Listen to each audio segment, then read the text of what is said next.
Hey guys, how's it going? Kevin Cleary here with a first impressions for you on a Spyderco knife. Now this is a new-ish Spyderco. It's one that I didn't kind of rush out to buy right away, but I was pretty compelled by it. I have to admit, I did watch Brian Slicey Dicey's video a couple of times. I watched Birdshot's video a couple of times because the design of this is pretty cool to me. And it was one of those knives where, okay, I'm not going to buy it because it's really not a Kevin Cleary knife, but man, does it look cool and man, does it look interesting. And it's so tempting to want to check one out. So, fortunately, I was able to talk to Southern Edge Knife Works and they sent this. And so, huge shout out to them. And what we're looking at today is the Spyderco Ikuchi. Now, um,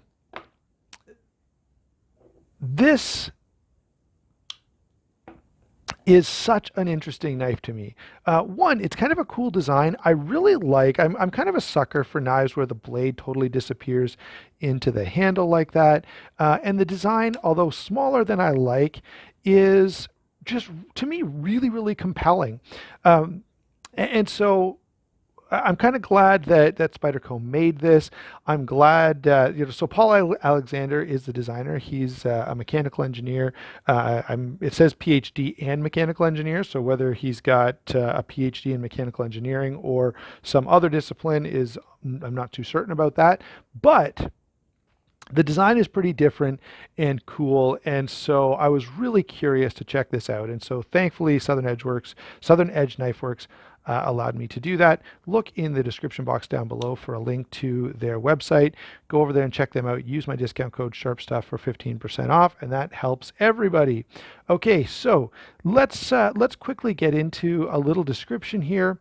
Up front, we've got a flat ground S30V blade, fairly thin blade stock here.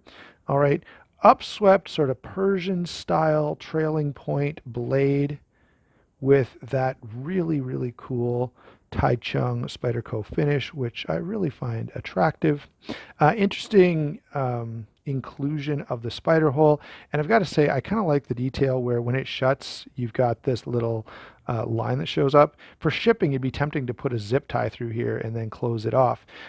Anyway, the other thing that's interesting, and guys, I think you're going to love this or hate this, is the wheel the wheel deployment. Okay, you can't really call it a flipper because it's not. It's a wheel, and so it very much reminds me of a Bic lighter. So the way you'd light a Bic, there you go, and that deploys the blade. Deploys very, very quickly, I must say. The detent is just a little stiff on this. I have to complain about that.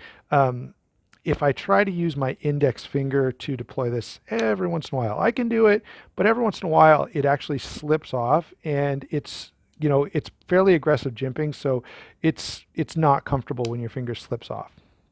I'm hoping it'll break in a little bit over time.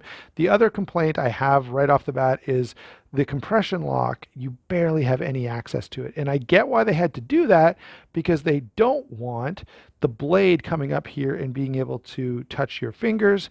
But they could have, I don't know, they needed to do something anyway, because I will say it's a little awkward to try and get my finger in here and depress this compression lock. I can sort of hook it that way. At least they didn't round it off like they have with some Spydercos recently.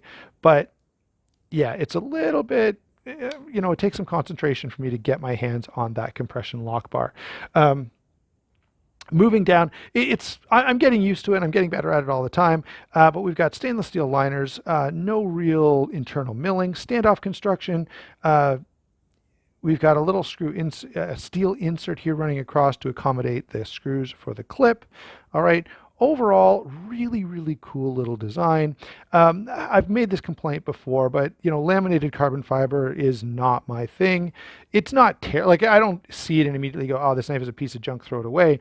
But I just wish, like, if this were just say blue G10, I would be just as happy, if not happier. Okay. So that's something to mention, that it's got the laminate carbon fiber, which is okay. It's not a bad material, but there are just other things that I like a little bit better. Now, having kind of run through the materials there and the functions. Let's give you a quick rundown on the size and weight. This is a very small, slim knife, 7 and 11/16, which is almost 7 3/4, so it's a little under 8 inches, so smaller than I generally like. The blade length is 3 and 5/16. The handle length is 4 and 3/8. Now I will say one thing that really saves this knife for me is the grip area. This has a very large, generous handle, so I can easily get my whole hand on this with, it's easy and it's comfortable to do. So to me, that's a big deal. And so this knife feels really nice in hand, which definitely redeems some of the size category, some of the size constraints that I'm not in love with. And this weighs in at only 2.4 ounces. Now, I guess we'd almost expect that.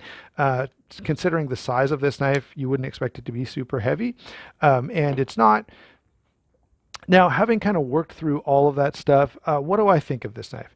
I think this is a really cool, fun design. I love that Spyderco made this. I do think it could use a little bit of tweaking. Spyderco is known for the CQI stuff. I would like to see a slightly softer detent and a slightly more accessible compression lock. I know that's going to be difficult to do, but I kind of wish that would happen. As it stands, I'm going to use this. I'm going to carry it and see what happens. It could be that it's just it's just first day learning curve, and over the next week, I'll just be totally comfortable with manipulating this knife, and I won't have that complaint by the time I get to the full review. But at least this way, I'll have documented it so that if you get this knife and you're like, oh man, it's not comfortable, I can maybe say a month down the road, hey, you really get used to it, and it's got an enjoyable action once you play with it a bit. So we'll see how that goes. Otherwise, I think this is a cool knife. I could see it being very, very popular. I'm actually a little bit surprised that it's not more popular than it is. Normally, smallish Spydercos with really fidgety actions sell like crazy. And this is certainly a knife that is a lot of fun. There's all the satisfaction from this knife comes from this one thing. Look at that. It's like, that's insanely fast. I just love the deployment on this knife, and I've already done it enough that my thumb is getting sore. I've had this knife for like 2 hours maybe, and I've done in that 2 hours I've flipped it open probably 200 times, if not more. So it is very, very enjoyable that way. So a couple little complaints on this one. Super lightweight, super comfortable in hand. And by the way, if those complaints, I've got to say this here, one of the things that works so well about dealing with a knife retailer is if they send me a knife that I'm not in love with, I can be honest in my assessment because there's no pressure to like the knife. You guys can still go to Southern Edge Knife Works and save 15% on everything in their stock, even if I kind of hate this knife. Now, in this case, I don't hate it, but there are a couple little things that I disliked, and I feel like dealing with a retailer rather than a manufacturer kind of takes away any temptation to be biased or to be, kind of work as a shill for the retailer. There you go, guys. So thanks a lot for watching. Check that link down in the description box below. Southern Edge Knife Works, thank you so much for sending this out. Thanks to you guys for watching. Don't forget to like and subscribe, and we will talk to you soon.